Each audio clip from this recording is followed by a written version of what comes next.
네, 올해 두 번째 마지막 전체 신분제 강좌가 있습니다. 또 오늘 그 전체 강좌의 주제는요, 생협의 의 그리고 현재와 미래입니다. 오늘 이제 이 강좌를 진행하실 분은 장원봉 선생님이신데 현재 성공회대학교 사회적 기업 연구센터 학술 교수직과 사회투자지원재단 상임이사를 맡고 계십니다. 오늘 아주 현실적이고 재밌는 강좌가 될 것 같습니다. 큰 박수로 장원봉 선생님 모시겠습니다. 감사합니다.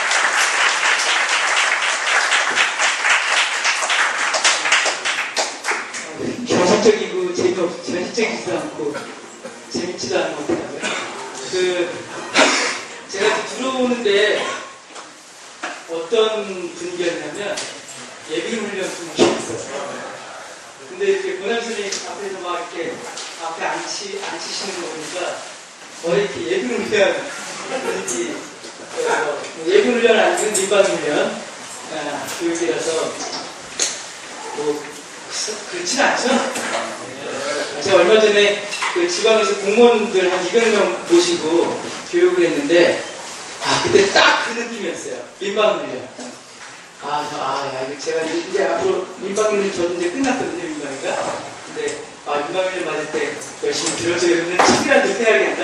벌써 끝났는데 뭐 그 정도는 아니라고 생각이 들고요. 어쨌든 그래도 한살림에서 일하시는 선생님들이시니까 아마 한살림 정신에 대한 이해도 있으시고 그러실 거라고 생각을 하고 있습니다. 다만 제가 고백을 드리자면 그 생협의 직원분들 교육은 두 번째예요. 그리고 이렇게 많은 분들하고 교육을 한 건 처음이에요. 첫 번째는 아이급 생협 군포 그 물류센터인가요? 군포에 있나요? 아이급 생협? 예, 거기 끌려가가지고 거기 사무실에 계신 분들 교육을 했는데 그리고 대부분 다 이렇게 조합원들 교육이나 아니면 이제 그 상무님들, 이사장님들 이런 활동가들 대상으로 이렇게 교육을 해서 사실 선임들에 대한 정보가 거의 없어요. 아마 제 강의가 선임들한테 이렇게 살가운 강의가 될 수 있을까 그게 제일 걱정이 되고요. 뭐 부족한 건 선임들과 이렇게 질의응답이나 대화를 통해서 좀 해보고 그렇게 해보시죠.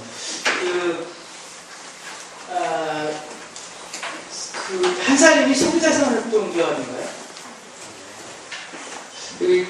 말이 많아요. 한살림이 소비자활동조합이다라고 하는 사람도 있고 안다라고 하는 사람도 있는데요. 그냥 일단 소비자활동조합이라고 치자고요.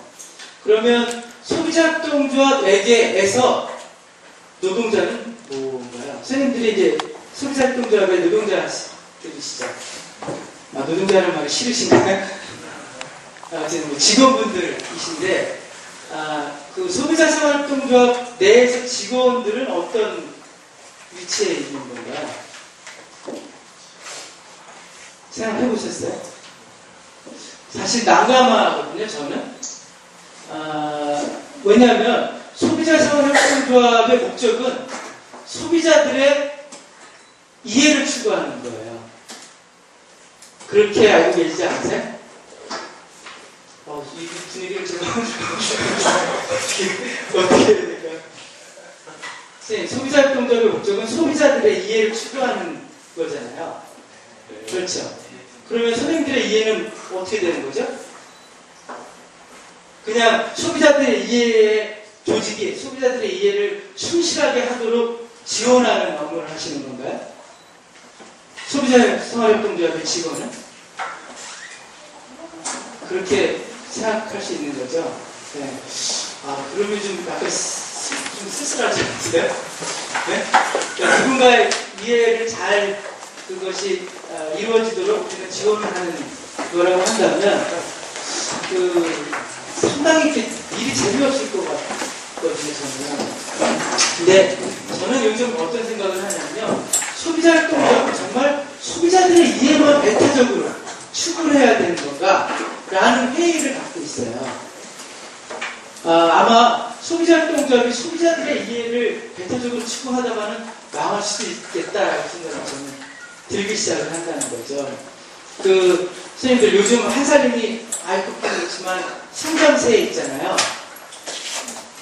안 그런가요? 제가 알기로는 한 23% 성장한 걸로 알고 있는데, 맞나요? 이제 성장하고 있어요. 한살림의 이 성장이 몇 년 정도까지 갈 수 있을까요? 별 관심 없으신가요? 한살림이 그냥 잘하니까 천년만년 잘 될 것 같다고 생각이 드세요? 제가 보기에는 한 5년 봐요. 정말 이제 마지막 맞을 수 없지만 한 5년 정도 봐요.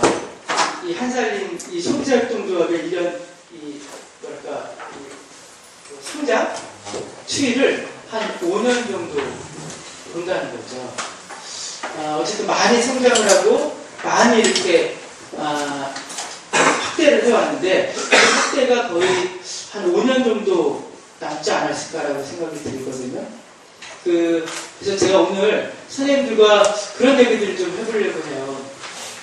이 한살림에서 조합원들, 직원들, 그리고 이 한살림을 둘러싼 생산자들, 이 한살림을 통해서 어떤 미래들을 좀 같이 꿈꿔볼 수 있을까라는 얘기들을 점점적인 소비자협동조합이 아니라 협동조합 운동의 변화 속에서 한번 얘기들을 한번 들어볼까 해요. 어떤 얘기인지 잘 안 잡히시겠지만 한번 그냥 편하게 들어보시고요.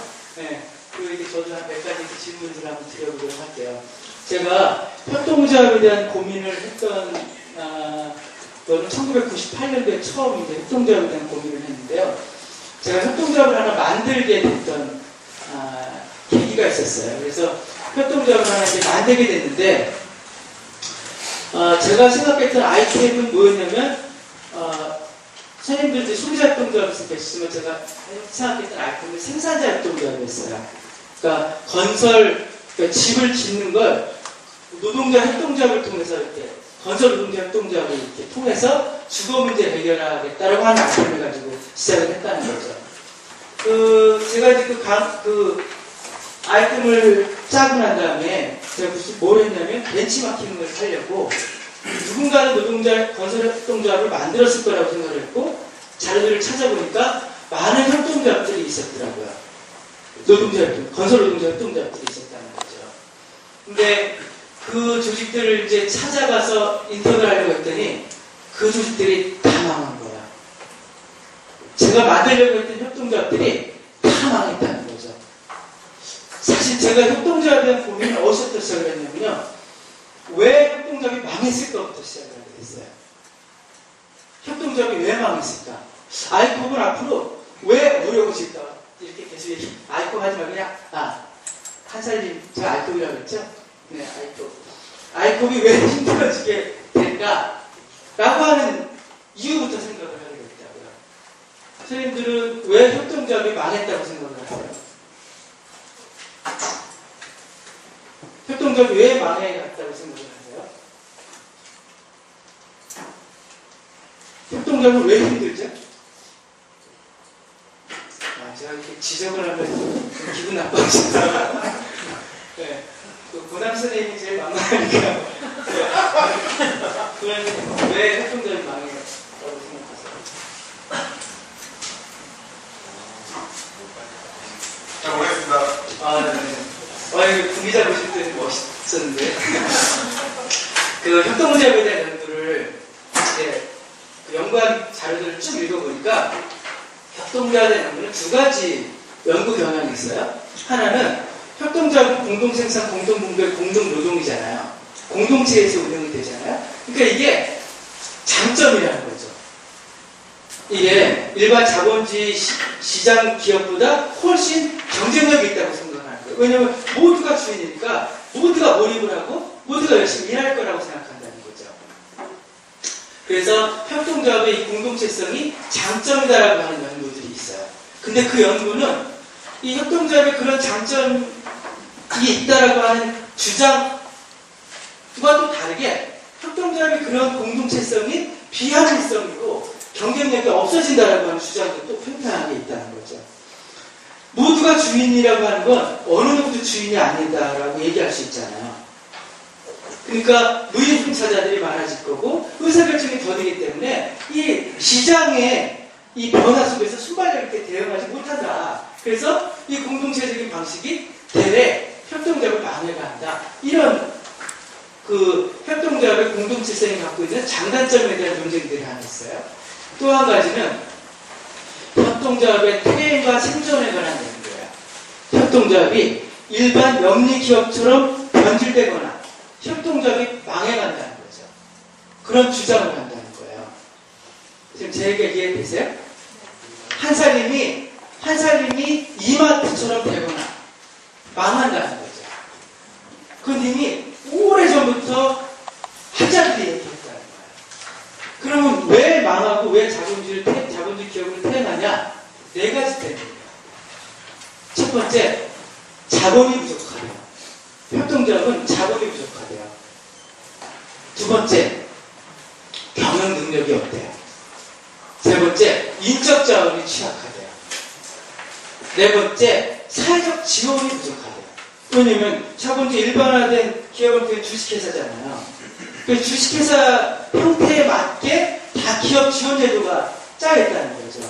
협동조합은 사회적인 지원망도 갖고 있지 않다는 거죠. 이 네 가지 때문에 협동조합들이 많대요. 이해 동의가 되세요? 진짜 동의가 되세요? 사실 그 옹알이 하지 마시고요. 어차피 이게 저도 사실 끌려왔어요. 저기 서울 한 상무님이 저희 재단 이사님이세요. 이사님이 시키면 그 상임사가 높은 거 아닌가 이사보다. 어쨌든 이사님이 시키니까 저도 하는 거지. 작은 기대를 갖고 왔어요. 어쨌든 한살림의 직원 선생님들과 내가 어떤 얘기를 할 수 있을까 그런 기대를 갖고 왔는데요. 실은 어차피 이렇게 편하게 가세요. 어차피 이렇게 퇴근하셔야 되는데 오셨잖아요. 그래서 1시간 그냥 충분하게 한번 이렇게 고민을 해보고 가시는 게 다 건강에 좋지 않겠어요? 그래서 옹알이 하지 마시고 저쪽으로 가는 거 하시고 어쨌든 네 가지 때문에 망했다는 거죠. 정말 동의하세요? 네. 동의하시면 사실 저도 동의가 되는데 제 고민은 뭐였냐면요. 네 가지 때문에 협동조합이 망했잖아요.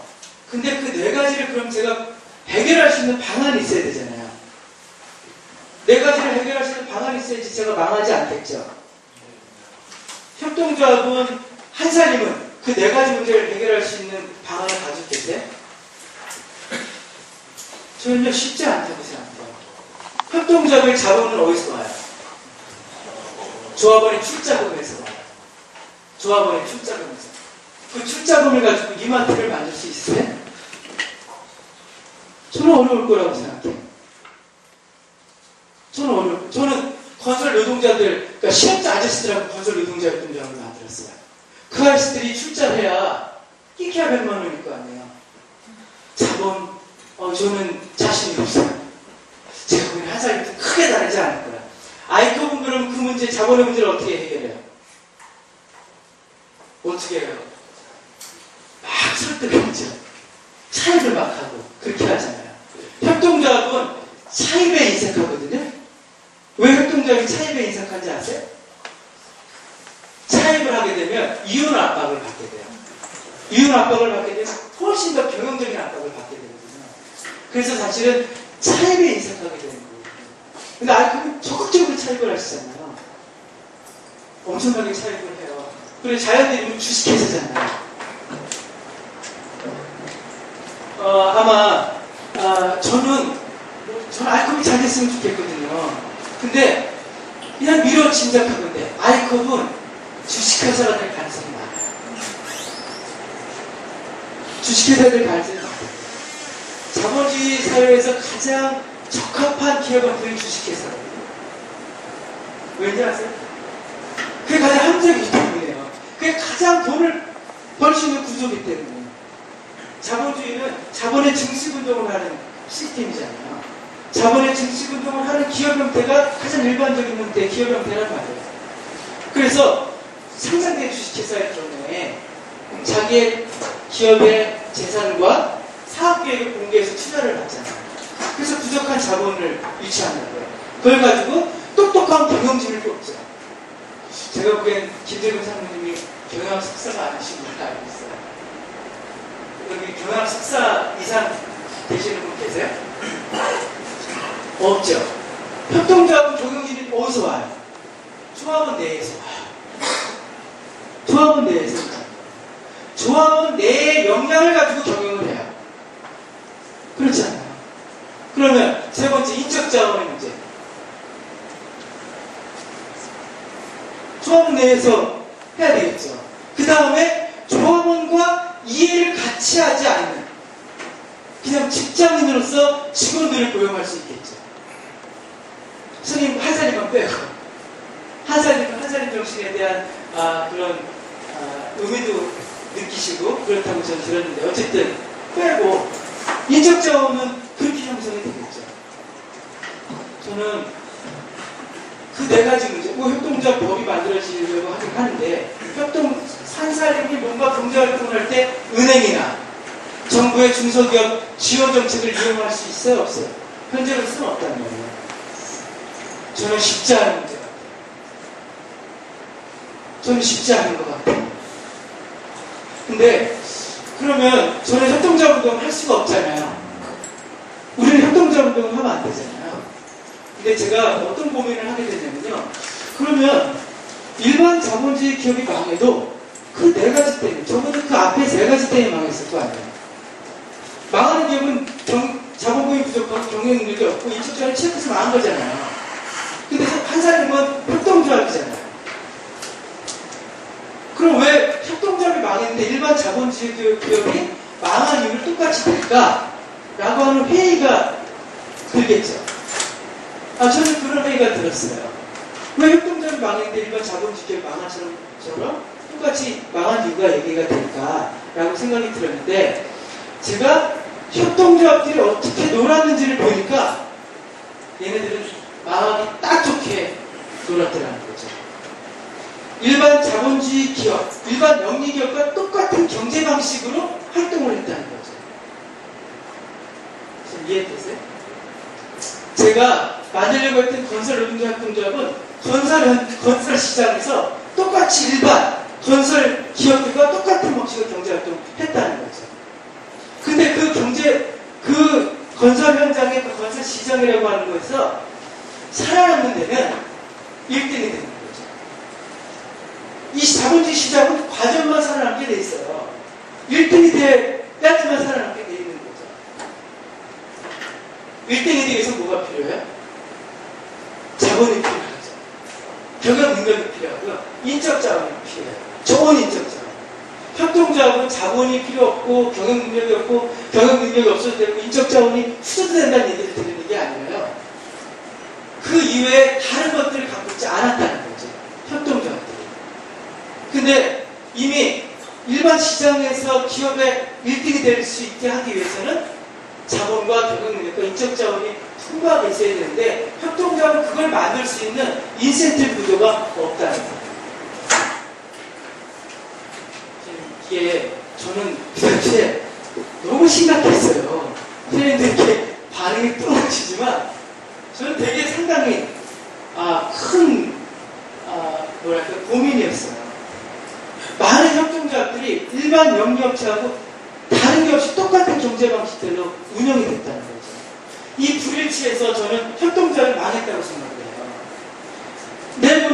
내부는 자본주의적이지 않아요. 자본주의 일반 기업과 다른 질서를 갖고 있는데 얘가 노는 경제 방식은 일반 자본주의 영리기업과 똑같이 놀았다는 거죠. 근데 그 놀았던 그 시장은 1등만 살아남는 시장이었다는 거죠. 우리가 협동조합이 1등이 될 수 있는 인센티브 구조는 없다는 거죠. 없어요. 만약에 1등이 됐어요. 그 시장에서 1등이 됐어요. 그러면 그 시기에 그 협동조합은 뭐예요? 이마트가 되는 거죠. 그러니까 협동조합이 태어나지 않고는 일반 영리기업으로 태어나지 않고는 1등이 될 수 없는 거죠. 이제 그런 측면에서 제가 알컵에 대해서 걱정스러운 거죠. 알컵은 이마트가 경쟁 상대잖아요. 물론 한사님도 알컵이 경쟁 상대라고 생각을 하시는 것 같긴 한데요. 아닌가요?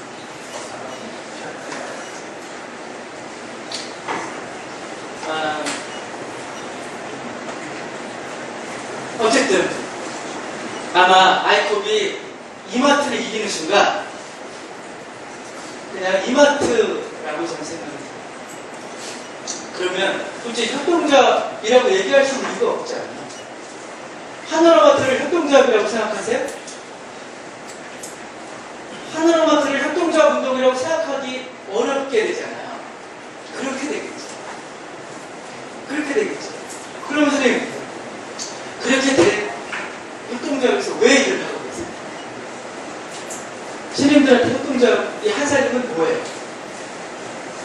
그냥 직장이신가요? 하나로마트 매장에서 일하시는 분들이 그 매장에서 일하시는 분들이 어떤 생각을 가지고 계신가요? 저는 그런 게 우리의 질문일 수 있을 것 같아요. 우리가 어디로 갈 거냐라고 하는 질문에서 그런 질문을 우리가 같이 해볼 수 있을 것 같아요. 제가 그 민회생협에서 한번 강의를 했어요. 강의를 했는데 이제 민회생협이 지역에서 어떤 역할들을 해나가자 이렇게 얘기를 했는데 그러다가 이제 어떤 분이 손을 들었어요. 손을 들면서 뭐라고 하시냐면 저는 민회생협의 전망과 저하고는 아무 상관이 없다는 거예요. 저는 여기 직원이라는 거예요. 매장을 관리하는 직원이시라.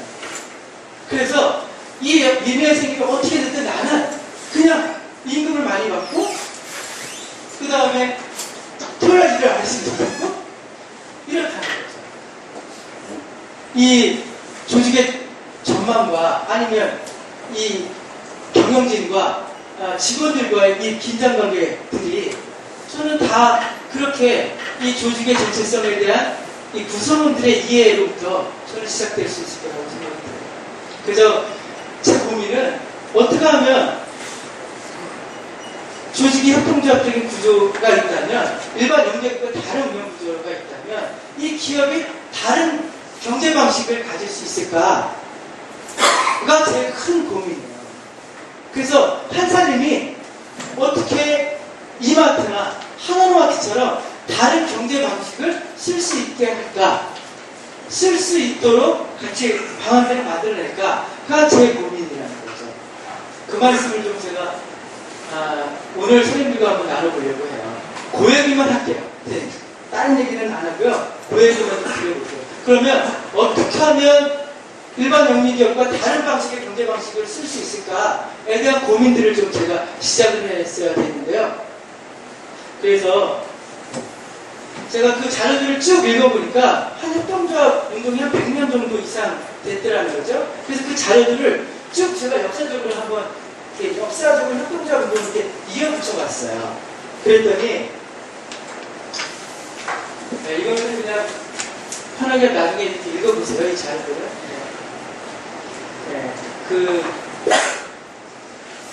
이런 사이클을 그리더라고요. 이렇게 그리더라고요. 협동조합 운동이 자본주의 태동기 때부터 생겨요. 쭉 성장을 해요. 이게 여기가 1900년도에서 1930년도의 절정에 이르러요. 그 다음에 어떻게 되냐면 협동조합 운동이 훅 가요. 다 이렇게 망해가요. 지금 우리 어디 있냐면 여기 있어요. 여기. 저는 우리 협동조합 운동이 여기 있는 기후에 대해서 전 이해할 필요가 있다고 생각이 들어요. 협동조합 운동은 자본주의 이전에 있었을까요? 없었을까요? 시험 보는 건 아닌데요. 일단 연구자들은 그냥 자본주의 시작부터 있었다고 얘기를 해요. 아마 협동조합 운동이 이전에 있었다고 하는 건 공동체 같은 방식을 얘기했을 텐데요. 협동조합을 하나의 경제 조직으로서 상장했던 건 자본주의 태동부터 시작을 하고요. 시작이었다고 얘기를 하고 한국은 일제시대부터였다고 이렇게 연구자들은 얘기를 하고 있어요. 그럼 협동조합은 왜 생기게 됐냐? 슈타게 들으셨죠? 네? 못 들으셨어요? 그래서 제가 용납했는데 협동조합, 이제 공동체 사회에서는 농촌 공동체 사회이잖아요. 이 농촌 공동체 사회에서는요, 사람들이 다 이렇게 손에 손을 잡고 살았단 말이에요. 하루, 반나절은 명주를 위해서 일하고, 반나절은 농노들을 예시를 했죠. 일할 때 아이를 마을 사람들이 같이 돌봐줬어요. 우리나라 50년대, 60년대 농촌이 그랬잖아요. 농촌 공동체라는 게 그런 거잖아요. 같이 살았다는 거예요. 아이도 같이 돌봐줬고, 내 부모가 돌아가서도 상해를 같이 해줬고, 급전일 필요해도 마을 수익금을 해서 썼단 말이에요. 이렇게 생활세계에서 필요한 것들을 다 공동체를 통해서 해결을 하면서 살았다는 거죠. 근데 이게 자본주의가 되면 그 세계사 시간에 우리가 이끌어줘 운동 배우셨죠? 그래서 농민들이 도시 노동자들이 됐죠. 도시 노동자들이 되잖아요. 예를 들면 영국 같은 경우 맨체스터로 간단 말이에요. 한국 같은 경우는 구로공단으로 가죠. 그럴 때 저녁에 그 겨울에 그 추운 겨울에 농노가 도시의 노동자가 되면서 맨체스터에 떨어졌을 그 노동자가 가졌을 느낌은 어땠을까요? 막막함 같은 게 있었을까? 두려움 같은 게 있었을 거 아니야. 아니, 이게 손에 손을 잡고 살다가 도시 노동자가 되는 순간 원자가 되잖아요. 모두가 다 원자가 되고 모든 생활 세계에 필요한 것들을 자기가 혼자 감내하면서 살아야 되는 거죠. 공장에 취직을 했어요. 공장에 취직을 하니까 배고가 너무 자유롭고 노동방도 너무 심하겠죠. 초기에 영국의 노동자들의 현실이라는 책들을 보면 엄청나게 참혹한 현실에서 노동자들이 일을 하게 돼요. 회사에서 해고가 되면 가족이 굶어 죽게 되는 거죠. 어느 누구한테도 손을 벌리고 비빌 언덕이 없는 거죠, 노동자들이. 그럴 때 노동자들이 뭘 하냐면요. 뭘 하냐면 계를 해요, 계. 공장 노동자들이 계를 한 거예요. 계를 해서 뭘 하려고 했어요? 위험에 대비하려고 했다고요. 노동자들이 결사를 통해서 위험에 대비하는 활동을 했다고요. 월급의 5%, 10%를 모아서 해고를 당했을 때 가족을 먹여 살 수 있는 돈을 받을 수 있도록 했다는 거죠. 노동자들이 처음으로 결사를 통해서 모두가 노동자들이 어려운 것들을 해결할 수 있다고 하는 방안들을 찾게 됐다고요. 이게 협동조합의 시작이에요. 이게 우회조합이에요. 우회조합은 협동조합의 시작이기도 하지만 노동조합의 시작이기도 하거든요. 노동자들이요, 처음으로 결사를 경험합니다. 노동자들이 이 결사를 경험하면서, 야, 이걸 통해서 우리가 노동자들이 모두 필요한 것들을 해결할 수 있게 되지 않을까라고 하는 기대를 갖게 됐죠. 사람들이 얘기를 하기 시작했어요. 이 결사라는 방식을 가지고 노동자들의 모든 필요들을 해결할 수 있는 방안들에 대한 얘기들을 하기 시작했죠. 노동자들이, 야, 왜 없어? 우리가 저 공장 기계를 소유하고 있지 않으니까 자본가들에게 착취를 받고 있잖아. 그러면 우리가 돈을 모아서 기계를 사고 우리의 기업을, 우리의 공장을 만들자 라고 사람들이 얘기했어요. 그게 뭐예요? 제가 만들려고 했던 노동자 협동조합이죠. 노동자 생산 협동조합이에요. 노동자들이 물건을 사기가 너무 어렵고 물건이 너무 비싸요. 그래서 노동자들이 공동구매한 게 뭐예요? 지금 이런 얘기 처음 들으시는 건 아니죠? 네? 이런 얘기 많이 들으셨죠? 아주 얘기를 좀 해보세요. 네? 처음인가요? 많이 들었습니다.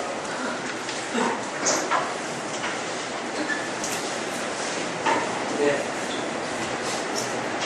계속 해보죠.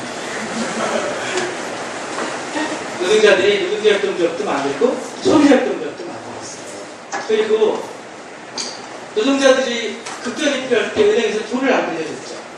그래서 노동자들이 또 노동자들의 은행을 만들어야겠다고 생각을 했어요. 그게 뭐예요? 신용협동조합이에요. 노동자들이 공장 내에 조그만 계를 하지 말고 직종끼리 큰 계를 하자. 그래서 만든 게 공제조합이에요. 직종조합이에요.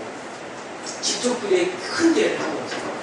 노동자들이 이제 생산은 생산자협동조합을 통해서, 소비는 소비자협동조합을 통해서, 신용은 신용협동조합을 통해서, 노동자들이 갖고 있는 생활세계의 위험은 공제조합을 통해서 대비할 수 있다고 생각을 하게 됐어요. 노동자들이 협동조합이 아니면 노동자 모두가 필요한 것들을 해결할 수 있는 방안들이 없었어요. 자본가는 어떻게 해서 노동자들을 착취하려고 했죠. 영주는 그래서 어떻게든지 지배를 불리려고 했고요. 신의 대리인인 교황도 마찬가지예요. 어느 누구도 노동자들의 필요라는 걸 해결해 주지 않았다고. 오로지 협동조합을 통해서만 노동자들의 집합적인 필요를 해결할 수 있었다는 거예요.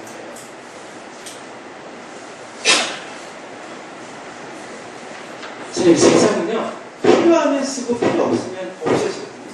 협동조합이요, 너무나 노동자들에게 소중하게 필요한 조직이었던 거예요. 그래서 세상은 필요하면 쓰고 필요 없으면 없어지는 거죠. 이 세상이 노동자들에게 협동조합이 너무나 중요한 것이었어요. 그래서 이렇게 생각을 하는 거죠. 그래서 이 시기에, 이게 1900년도예요. 이 시기에 샤를르 지대 같은 사람은 뭐라고 했냐면 협동조합 공업이라는 얘기를 했어요. 정말 생산은 생산자협동조합을 통해서, 소비는 소비자협동조합을 통해서, 신용은 신용협동조합을 통해서, 사회적 위협은 공제조합을 통해서 대비할 수 있겠다고 생각을 했죠. 협동조합 공업이라는 얘기들을 했다고요. 이런 사람들 우리는 뭐라고 불러요?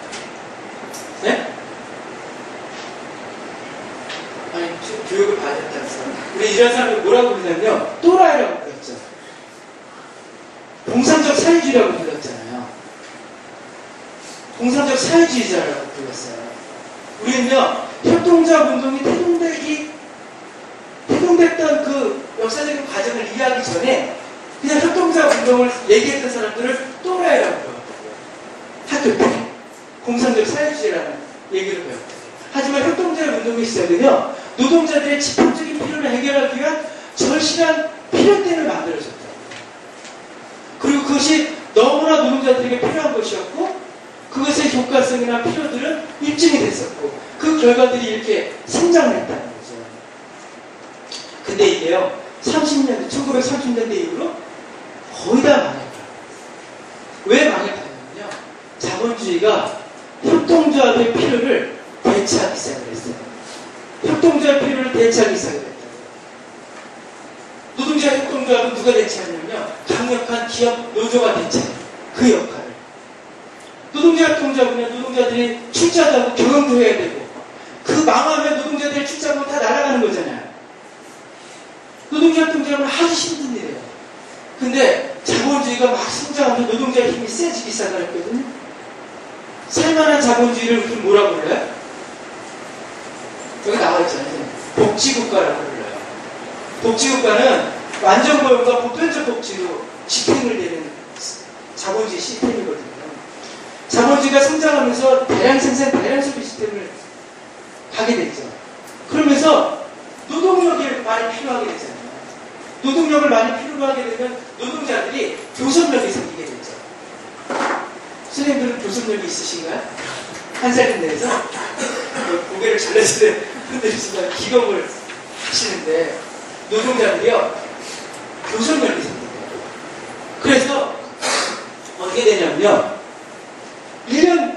1년에 임금 교섭을 해가지고 단체 협상을 통해서 자기 노동자들이 가족임금을 버는 사회가 되어버렸어요. 자본주의가. 노동자협동조합을 왜 만들었어요? 자본가들한테 수탈을 덜 받기 위해서 만들었어요. 그 위험은 다 노동자들이 감내하면서 만들게 된 거죠. 근데 이제 노동자협동조합을 만들 필요가 없다고요. 이 노동조합 활동을 통해서 이 강력한 노동자의 힘으로 교섭력을 쟁취하게 됩니다. 노동자협동조합의 존재 가치가 없어졌어요. 그럼 소비자협동조합은 어떻게 됐습니까? 지금 소비자협동조합은 어떻게 됐어요? 뭘 어떻게 돼요? 존재 가치가 없어졌어요. 소비자협동조합을 왜 만들었어요? 싸게 살려고, 쉽게 살려고 만들었어요. 근데 자본주의 대량 생산, 대량 소비 시스템은 상품의 가격을 낮추죠. 그리고 자본주의 것은 선생님들이 아시는 유통이잖아요. 여기 한 70% 선생님들이 유통 일을 하신다고 얘기 들었어요? 유통이니까. 널린 게 이마트예요. 선생님, 왜 노동자들이 일주일을 기다려서 물건을 사요? 이제 널린 게 저렴한 물건이고 큰 대형 마트라는 거죠. 소비자협동조합의 존재 가치가 없어졌어요. 신용협동조합은 어떻게 됐겠어요? 신용협동조합은요, 시중은행이 신용협동조합의 존재가치를 대체했어요. 그런데 국민은행의 가계대출 비율이 몇 %인지 아세요? 전체 대출 비율이 60%예요. 그러니까 국민은행의 대출의 60%를 노동자들에게 대출합니다. 이자율도 훨씬 낮죠. 신용협동조합의 이자율은요, 한 8%, 7%, 10% 이상이거든요. 어차피 은행이라고 하는 건 대세 법칙에 의해서 규모 경제가 이루어지는 거죠. 이자율을 훨씬 낮출 수 있죠. 시중은행. 신용협동조합은요, 필요가 없어져요. 공제자금은 어떻게 되냐면요, 4대 보험으로 다 제도화가 돼요. 사회보험. 공제조합은 조합원만 이용할 수 있잖아요. 공제조합 아시죠? 아시죠? 공제조합 조합원만 그 혜택을 누릴 수 있잖아요. 사회보험. 아니요, 전 국민이 다 누릴 수 있어요. 공제조합은 짧은 연대지만 사회보험은 아주 긴 연대죠. 사회보험이 훨씬 증거적인 것이죠. 협동조합이요, 필요가 없어지게 됐다. 선생님, 그런 것 같으세요? 정말 필요가 없어지게 됐어요. 필요가 없어지게 되면 어떻게 돼요? 망하죠. 망한 거예요. 이렇게 망해만 거죠. 그러면 자기의 존재 가치를 잃은 협동조합의 최대의 고민은 뭐였겠어요? 자기 존재 가치를 잃은 협동조합의 최대의 고민은 뭐였겠어요? 생존이죠. 생존의 문제죠. 어디서? 그 업종의 시장에서 생존의 문제만 남은 거죠. 자기 존재 가치를 잃은 협동조합은요, 그 시장에서 생존의 문제가 제일 중요한 문제가 되는 거예요. 그 시장에서 생존하기 위해서는 어떻게 해야 돼? 1등이 돼야 돼요. 1등이 되려면 뭐가 필요해요? 자본, 경영능력, 풍부한 좋은 인적 자본이 필요합니다. 이 시기에 자기 협동조합의 존재 가치를 잃은 협동조합은요, 급격하게 시장화가 이루어져요. 그 말은요, 다 시장 전략을 쓴다고요. 성과급 도입하고요, 외주화시키고요, 비정규직 쓰고요. 그런다고요. 그럼 어떻게 돼요? 협동조합이지 않게 되는 거죠. 일반 협력업처럼 되는 거죠. 자기 존재 가치를 잃은 이 사회부터 자기 존재 가치를 인정받지 못하는 협동조합들은 생존의 문제에 빠지게 됩니다. 생존의 문제에서 경영 전략을 쓰게 됩니다. 그러다가 망하든지 일반 자본주의 기업으로 퇴행하게 되는 겁니다. 제가 보기엔 이 시기에 많은 협동조합들이 그렇게 퇴행하고 망해났다는 거죠. 제가 읽었던 그 책들은요, 이 시기의 협동조합의 운동이었던 거죠.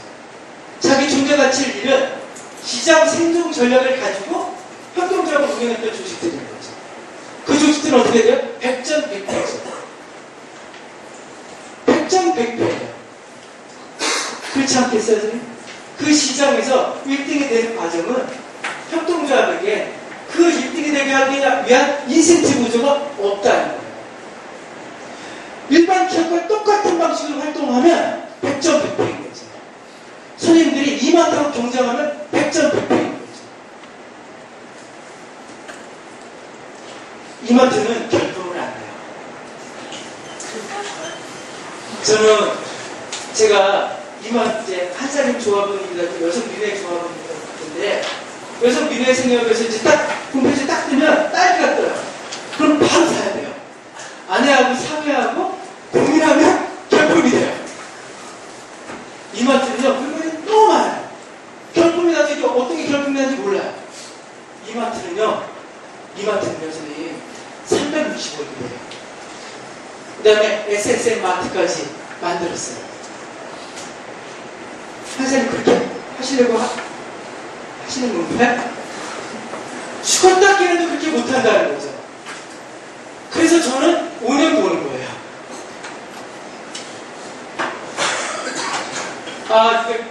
저는 아이콥이요. 아이콥이 저는 이마트처럼 될 것 같아서 걱정이에요. 뭐 그래도 상관없죠. 그래도 잘 되면 좋은 거죠. 근데 망하거나 하나로마트처럼 된다는 거죠. 그러면 왜 그 조직에서 차라리 이마트로 그냥 빨리 취직을 하지 왜 이마트가 될 길을 계속 힘들게 버티고 있을까 우리가 뭐 하려고. 근데 분명하거든요. 존재가치를 잃은 협동조합은 그렇게 돼왔어요. 역사적으로. 제가 그렇게 많이 봤던 책들에서 나왔던 협동조합들 망해갔던 건 존재가치를 잃은 시장의 생존 전략만 가지고 있었던 협동조합들이었다는 거죠. 선생님들은 일반 그러니까 이마트가 아닌 다른 어떤 전략을 가지고 계세요? 선생님들은 직원이니까 그냥 그건 소비자들이 알아서 해야 되는 건가요? 한 사람이 소비자 될 겁니까? 그러신 거예요? 저는 그러면 안 된다고 생각해요. 네. 직원분들도 이 한 사람의 존재 가치를 만드는 데서 아주 중요한 역할을 하시고 있고 하셔야 되고 만들어야 된다고 생각해요. 안 그러면 한 사람이라는 데는 세 번째 문제, 인적 자원의 문제 얻지 못하겠죠.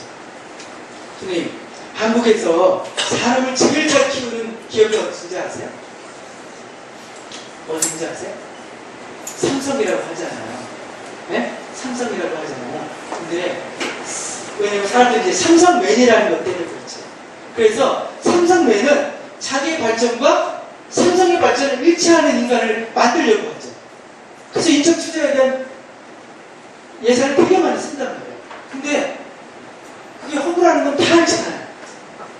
다 알잖아요. 왜냐면 삼성은 근속기간이 짧거든요. 언제 잘릴지 모르잖아요. 그러니까 아무리 내가 조직의 비전과 나의 발전을 일치하는 인간이 되더라도 위로 올라갈수록 잘리는 거죠. 근속기간이 짧으니까요. 그러니까 죽었다 깨어나도 삼성이 좋은 인적자원을 갖고 있지만 실제로는 끝까지 갈 수 있는 인간을 만들 수 없는 거죠. 그러면 소비자 생활활동조합, 소비자 생활활동조합 인적자원.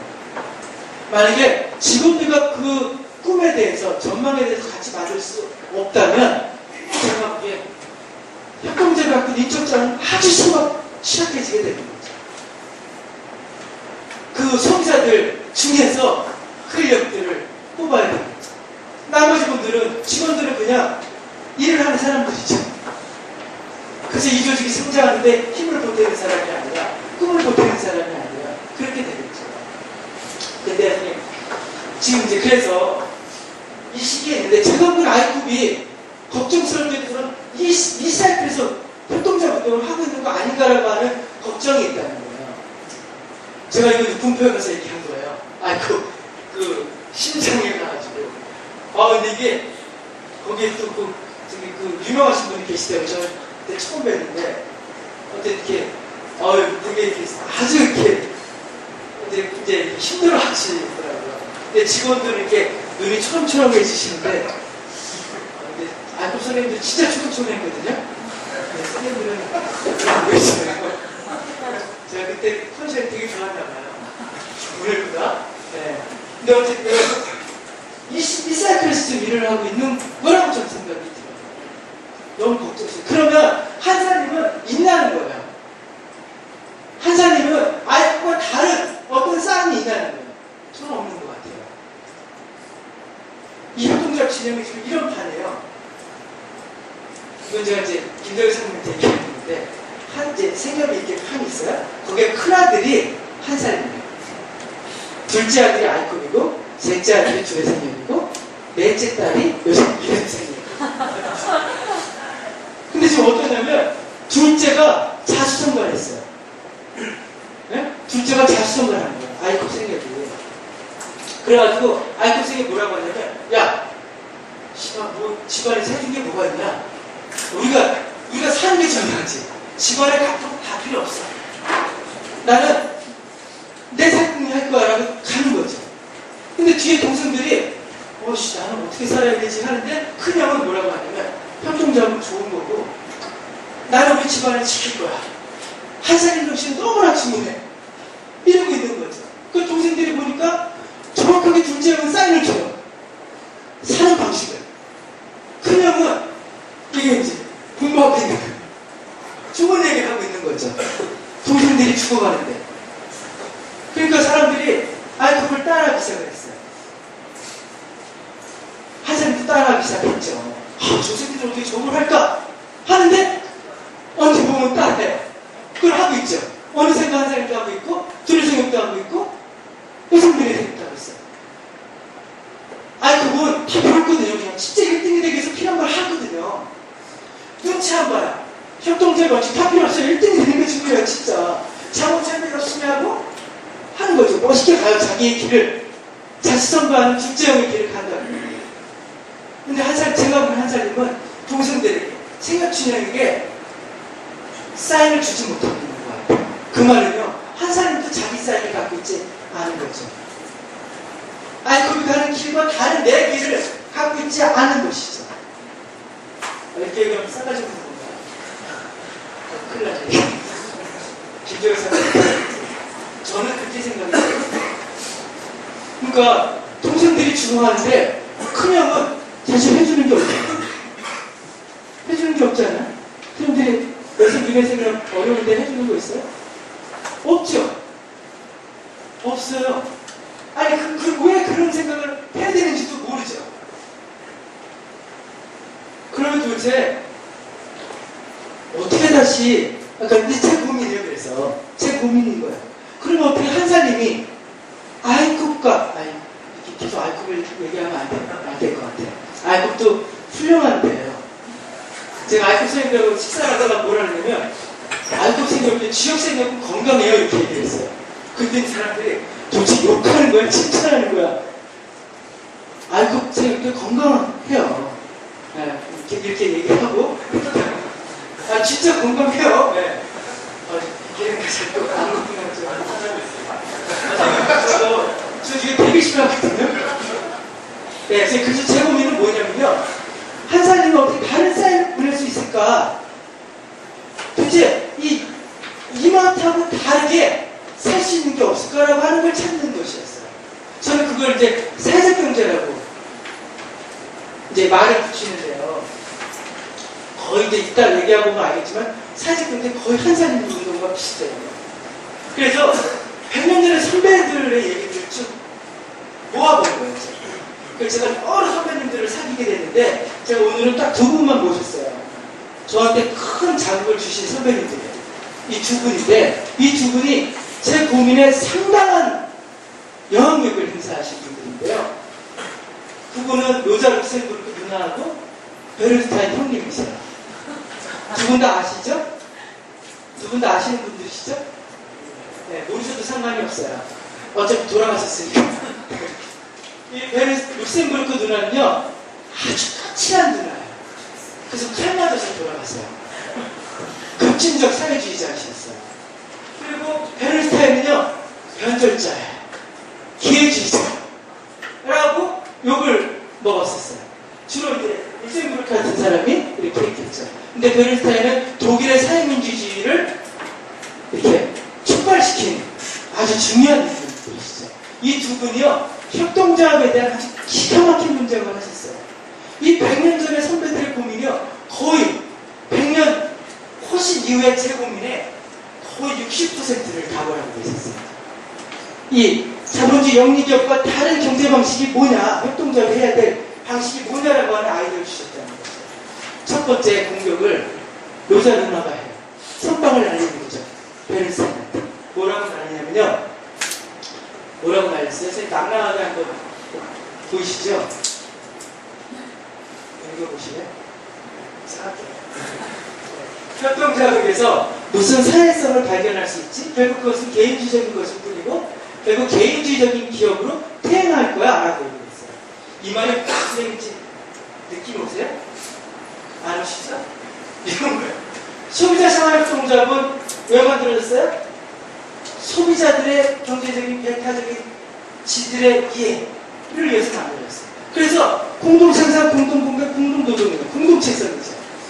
근데 로자 룩셈부르크가 보기에 그 공동체 밖에 나와서 그 공동체를 보면 뭐냐면요, 그 니들 거라는 거죠. 이해되세요? 니네들끼리는 공동체인데 밖에 나오면 니들 거라는 거죠. 한살님 너네들은 소비자들의 얘기하지만 벗어나면 조합원들 믿을 거라는 거죠. 그게 무슨 사회적인 의미가 있다는 거예요. 이해되셨을까? 마포 속리산에 공동육아협동조합이 있어요. 얼마나 훌륭해요. 근데 밖에 나오면 그건 중산층이, 구매력이 있는 중산층이 지 새끼들 잘 키우려고 하는 그들만의 맥을 하는 거죠. 그게 무슨 사회적인 의미가 있냐라고 얘기를 하는 거예요. 제가 만들고 있는 협동조합들, 노동자협동조합들이 있어요. 노동자협동조합이 그런 대안적인 기업 형태를 만들기 위해서 실자도 하고 밥을 세고 일을 했어요. 전세금을 담보잡혀서 기계도 샀어요. 근데 공동생산, 공동구매, 공동노동이라 공동체를 밖에 나가면 그건 니들 거라는 거죠. 고작 해야 노동자들의 배타적인 이해를 추구하는 노동자 협동조합이었던 거죠. 이 정도로 이해되시죠, 이제? 그런 얘기를 한 거죠.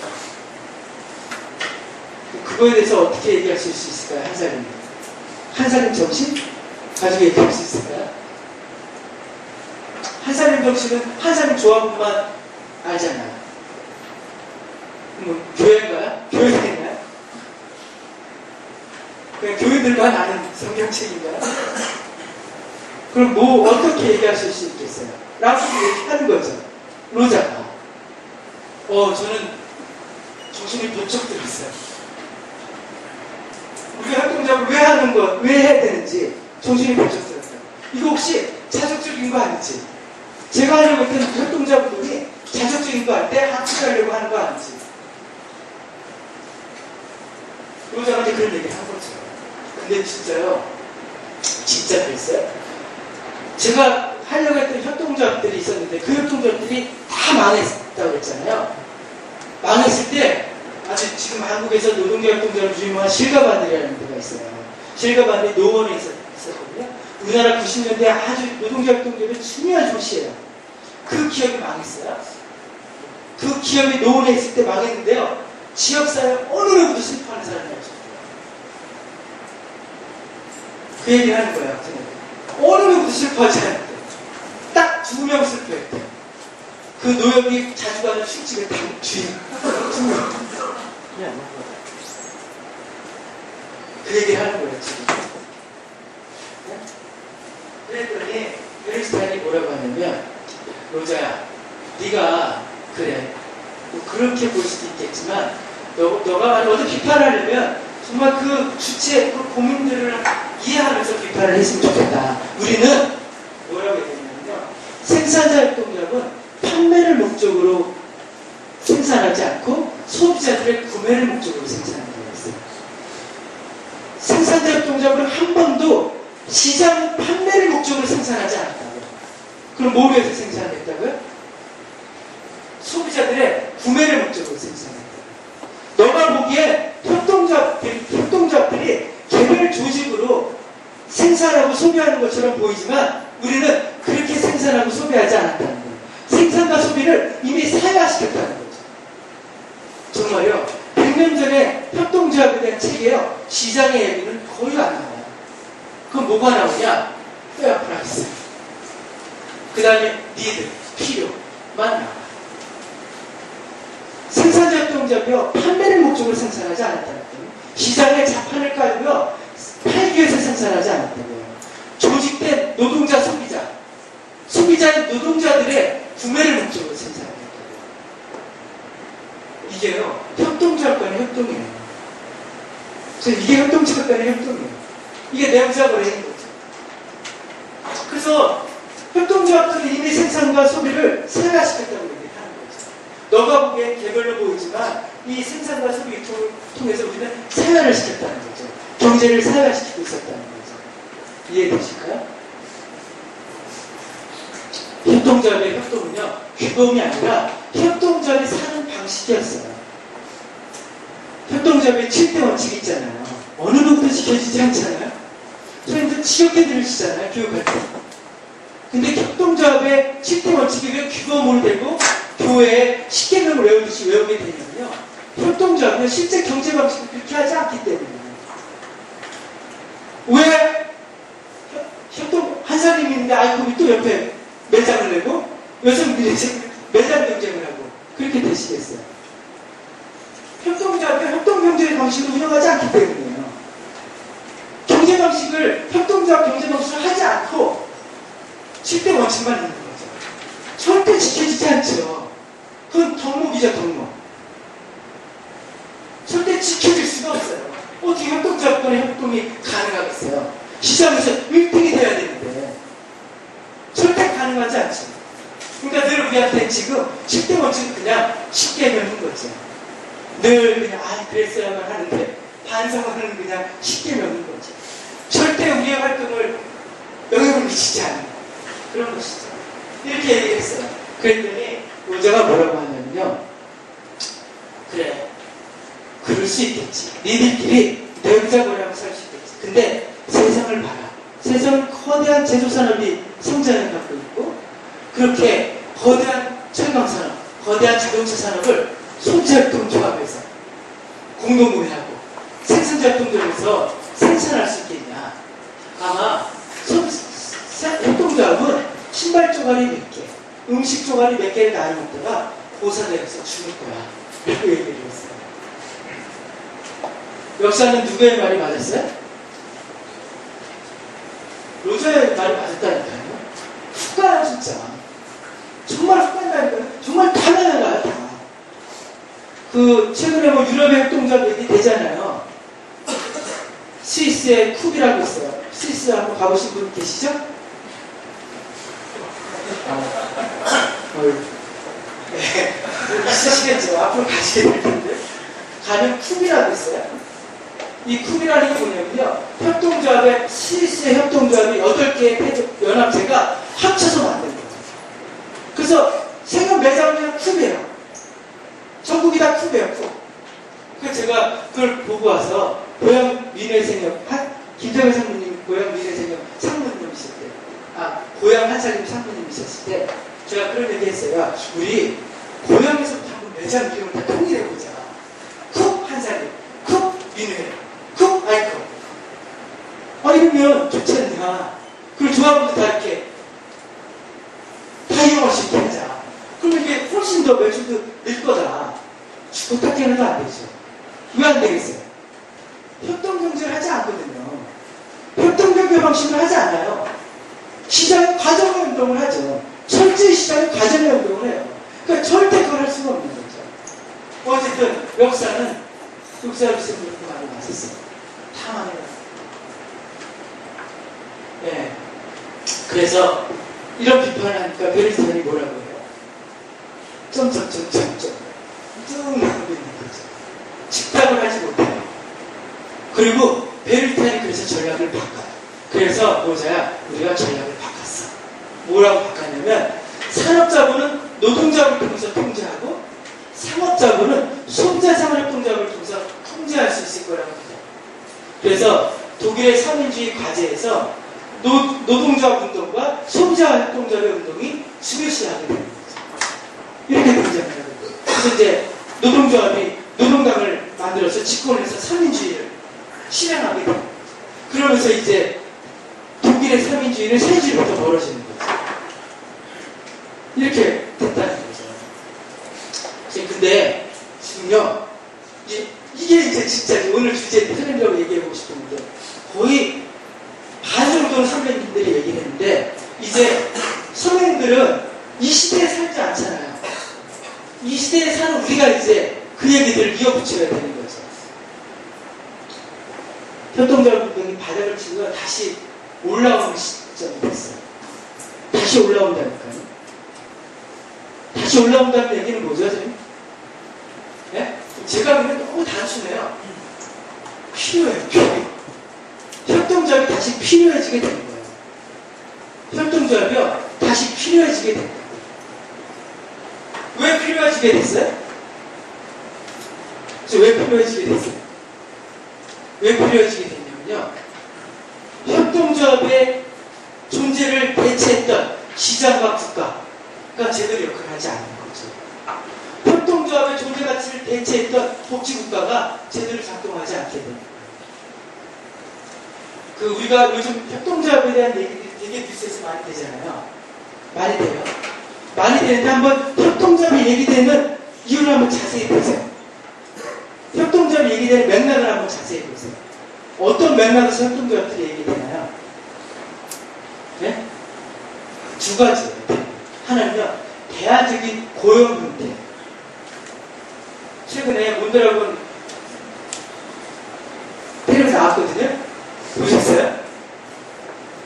네, 이제 그래도 우리가 이제 협동조합에서 일을 하잖아요. 그러니까 그런 거 한번 보세요. 네, 한번 다음에 우리가 기회가 되면 또 KBS 다큐멘터리를 한번 같이 보시면 좋을 것 같아요. 그게요, 대안적인 고용 형태로 얘기가 되고 있어요. 그건 왜 그런지 아세요? 자본주의 기업이요, 고용의 주요 주체가 되지 않는 거예요. 기업들이요, 고용이라고 하는 역할들을 파업을 하기 시작합니다. 45년 뒤에 자본주의의 최대의 고민은 뭐냐면요, 임금이 올라가면서 이윤을 압박하는 문제를 해결하는 역사였어요. 45년 이후의 자본주의 역사입니다. 그래서 임금이 올라가면서 주주가 가야 될 몫을 줄이는 문제를 해결하는 역사예요. 그래서 자본은 어떻게 했냐면, 자본주의 일반 기업은 어떻게 했냐면 노동 강도를 높였죠. 그래서 죽기 전까지 일을 시킨 거예요. 일할 수 있는 때까지, 일할 수 있는 시간대 최대한 일을 시킨 거죠. 죽기 전까지 일을 시키니까 노동자들이 죽어요. 그러니까 노동 강도를 높일 수가 없겠죠. 그 다음에 기계화를 시키죠. 그래서 노동자들이 거의 필요 없는 생산 시스템을 만드는 거죠. 그래서 현대자동차 노동자가 3만 명에서 15,000명으로 주는 거죠. 뭘 알아요? 줄어요. 생산 방식이 달라졌다니까요. 현대자동차 방식이요, 모듈 방식으로 바뀌었어요. 15만 개의 조립품을 조립했던 노동자들이요, 이제 5만 개의 부품만 조립하면 된다고요. 그럼 나머지 10만 개 어디서 와요? 모듈을 누군가 조립해서 온다고요. 필리핀이나 인도네시아에서. 그래서 구동축 4개를 노동자들이 드륵드륵 하는 거죠. 그래서 노동자들이 필요 없어지게 됐어요.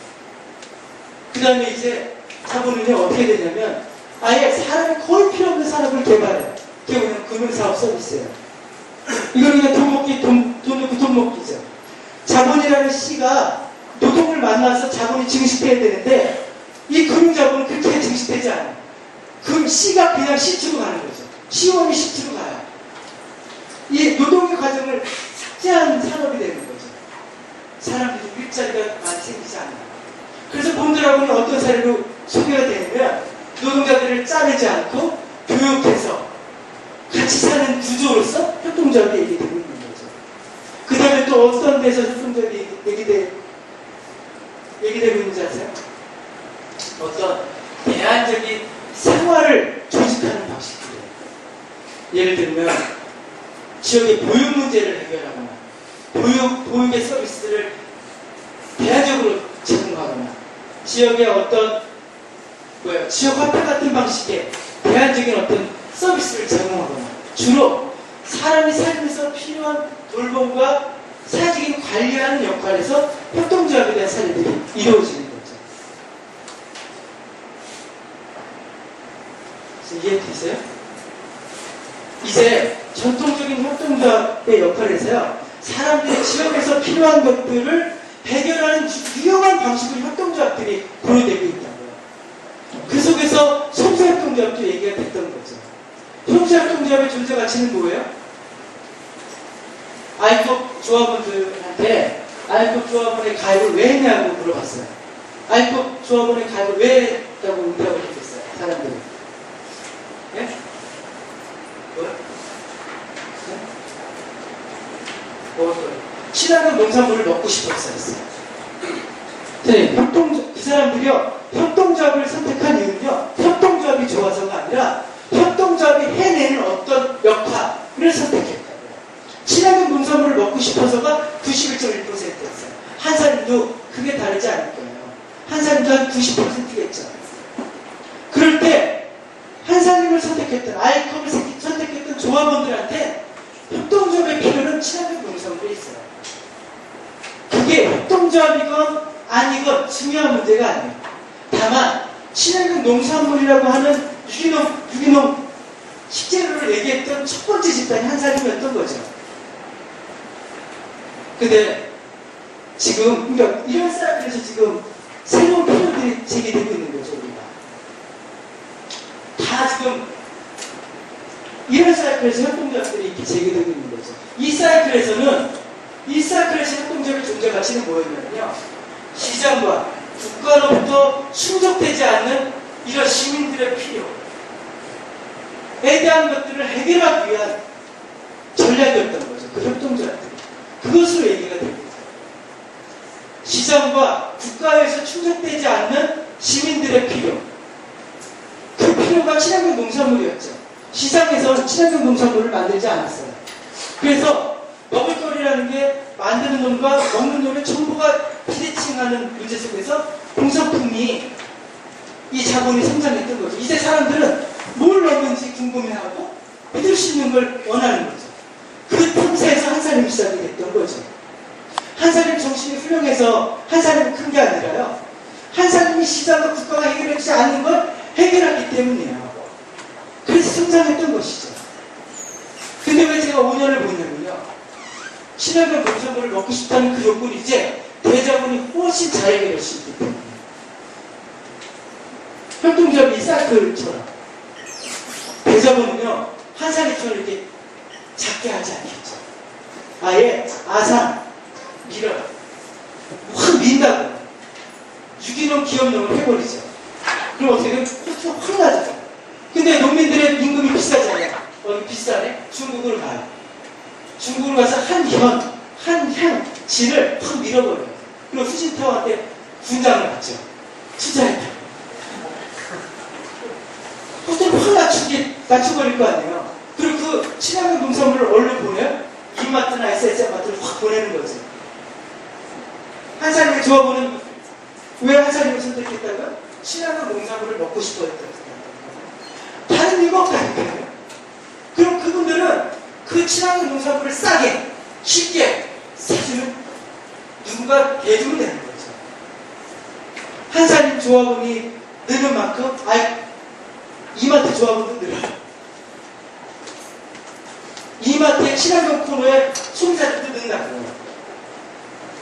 저는 아마 이 협동조합이 시장과 국가로부터 대치됐듯이 협동조합의 지금의 존재가치, 친환경 농산물을 유통시킨다라고 하는 존재가치는 금방 대치될 거라고 생각합니다.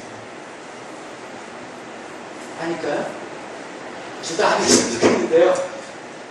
걱정스럽지만 저는 그렇게 될 것 같아요. 그러면 시장에서 풀무원과 한살림의 차이를 구분할 수 있을까? 없어요. 없어요, 선생님. 상징을 똑같이 쓰거든요, 한살림도. 풀무원도. 빠른 문거리. 끝내주잖아요, 빠른 문거리.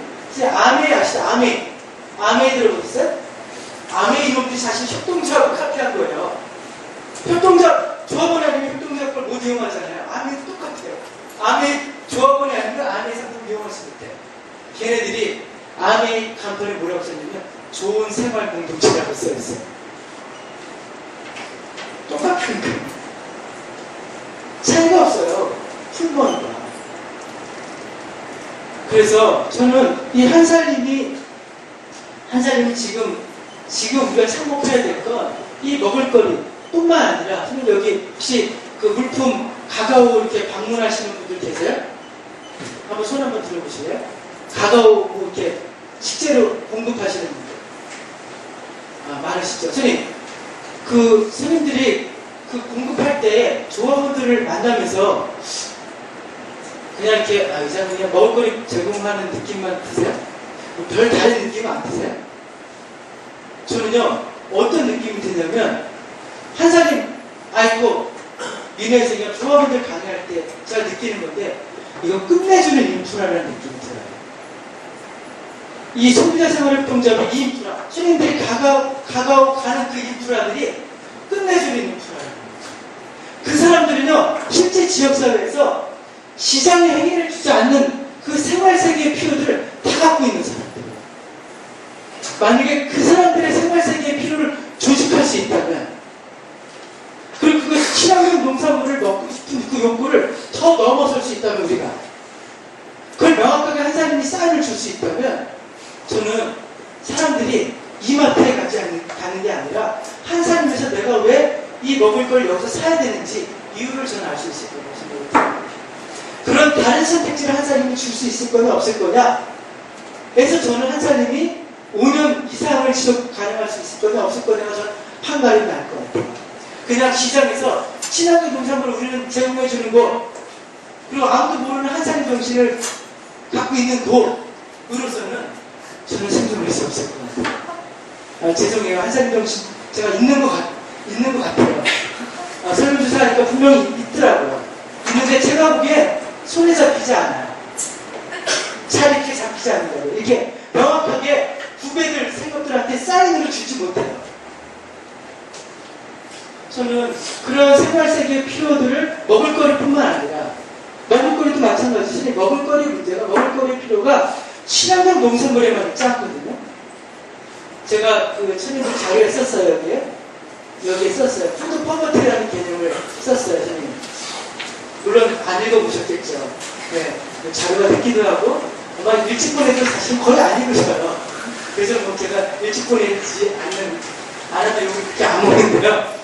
죄송해요. 제가 자료를 좀 기억해드리겠습니다.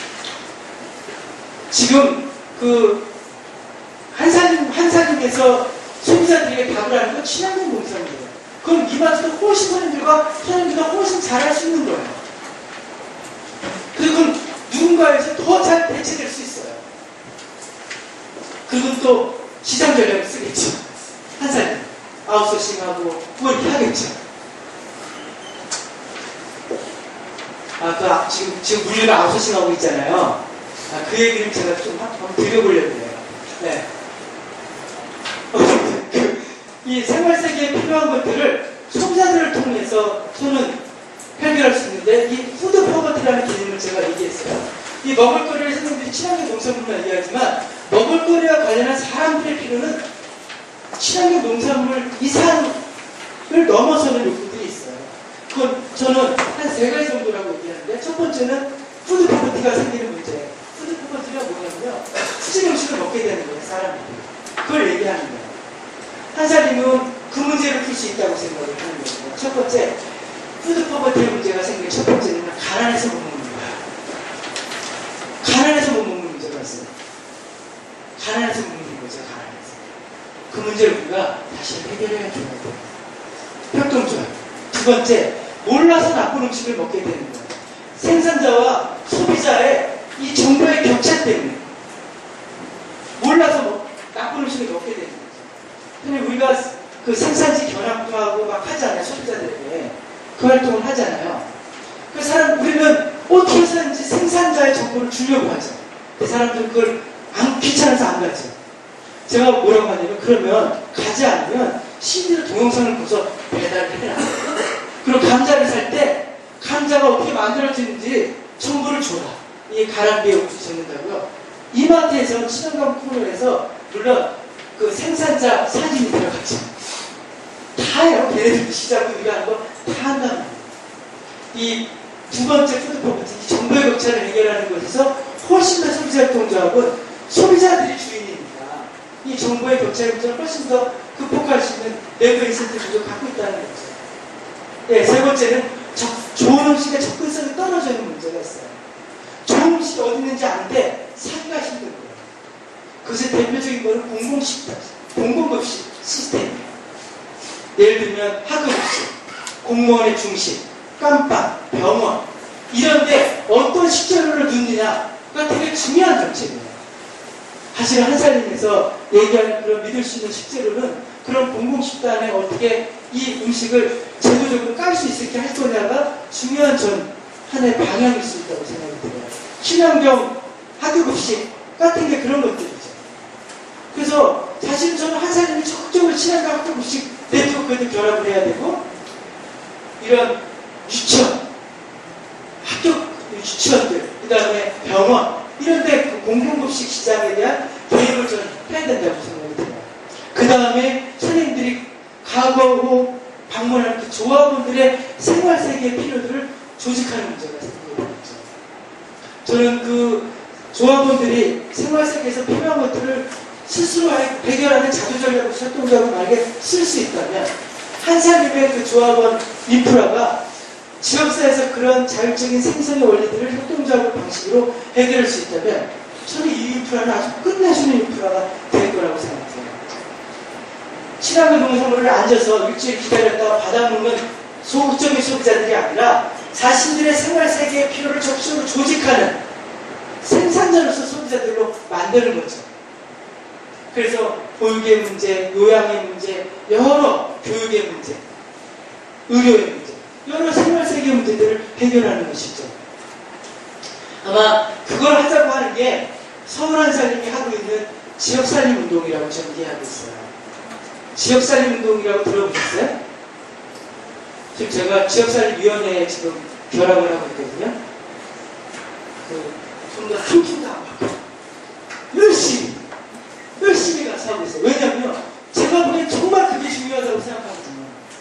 우리나라의 협동조합 운동에서 이 생활 인프라를 가지고 생활세계를 개입해가는 전략, 이 전략이 나오지 않으면 협동조합 미래도 없고 사회적 경제, 협동조합 운동의 미래도 없다고 생각해요.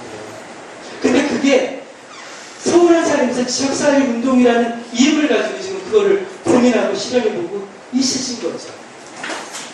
그걸 좀 적극적으로 한번 같이 만들어 보려고 해요. 그 다음에 또 한 가지 제가 지금 제안을 드리고 있는 건 물류 사업이었어요. 제가 보기에 제가 계속 이제 한살림 선배님들한테 제안을 드렸던 거 보면 제가 한살림 물류는 열자. 아니 동생들이 이렇게 제가 여성 미래생협이 LG인가요? LG 로지텍스한테 그 용역을 줬어요. 그건 아시죠? 제가 그걸 보면서 와 미쳤구나 생각을. 어쩌다가 대자본한테 우리의 그 동맥을 맡기냐는 거죠. 왜 그냥 한살림이 그냥 큰형이 야 물을 같이 쓰자. 그럼 얼마나 좋을까. 근데 그걸 안 해요. 왜 안? 근데 저는 몰랐는데 형제인가요? 홍인가? 아니 그 아웃소싱 하는 기업. 네?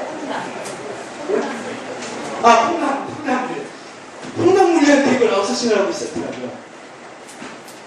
그래서 아니 이래도 되는 거구나.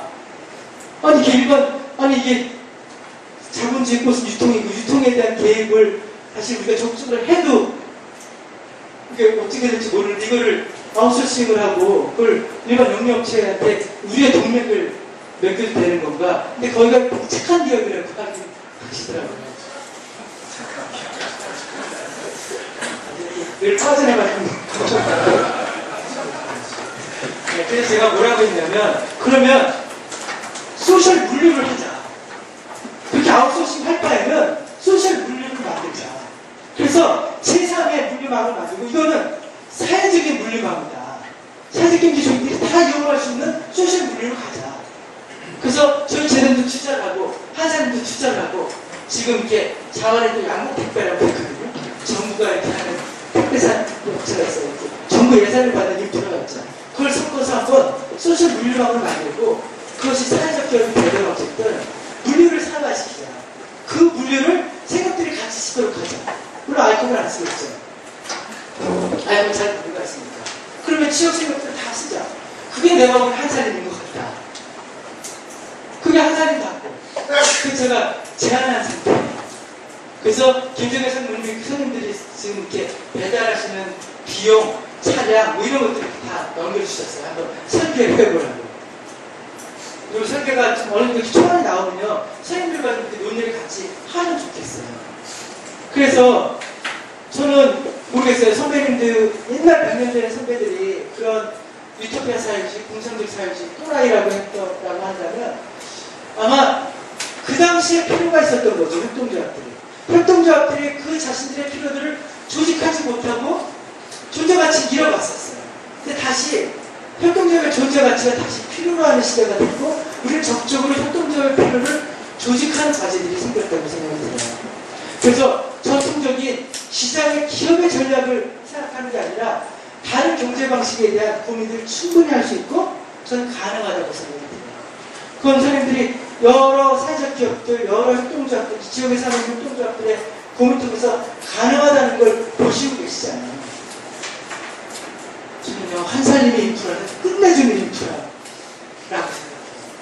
그 인프라에서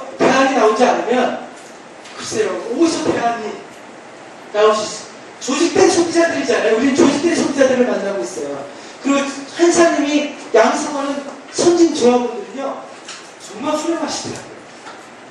그분들과 사님들과 같이 꿈을 꿀 수 있다면 저는 한번 해볼 수 있을 것 같아요. 사회, 사람들에게 다른 선택지를 주는 거죠. 당신들 이마트에 가서 소비자들로 살래? 아니면 생산하는 소비자들로 한사님과 같이 내 생활을 조직하면서 살래? 라는 선택지를 제공할 수 있을 겁니다. 만약에 조합원들에게 이마트와 다른 선택지를 우리가 제공할 수 없다면 저는 5년 이후를 기약할 수 없을 것 같아요. 제가 너무 싸가지 없고 무서운 얘기를 해서 저는요, 이게 그냥 느껴지거든요, 진짜. 이게 그냥 이렇게 살면서 느껴져요. 제가 이마트 가지 않고 애를 쓰고 주리마트를 가려고 하지만 이마트가 끝내주는 게 있거든요.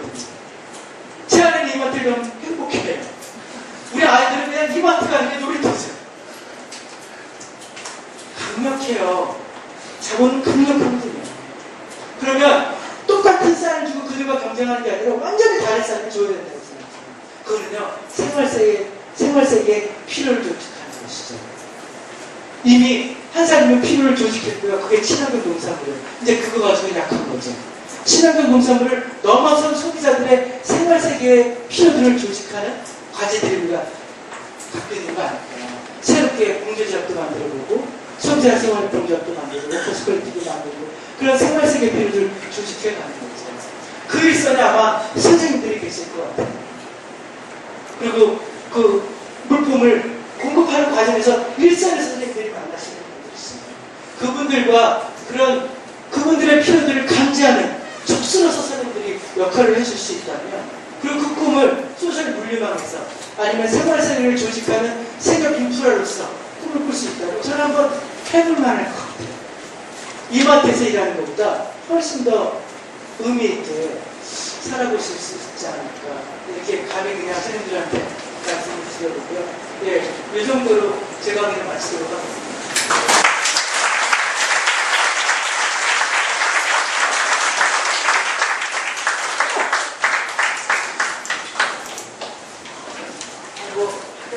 질문 있으세요? 제 강의의 특징이요, 질문이 없어요. 거의 완벽하게 이해하셨거나 관심이 없으셨거나 고민 중에 계십니다. 제가 이탈리아에서요, 사회적 협동조합이라는 게 있어요. 들어보셨어요? 협동조합은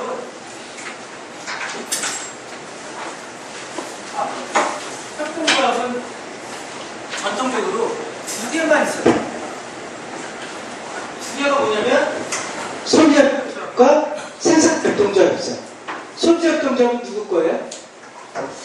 누구 거예요? 기분 나쁘지만 소비자 거예요. 그럼 노동자협동조합은 누구 거예요? 노동자 거예요.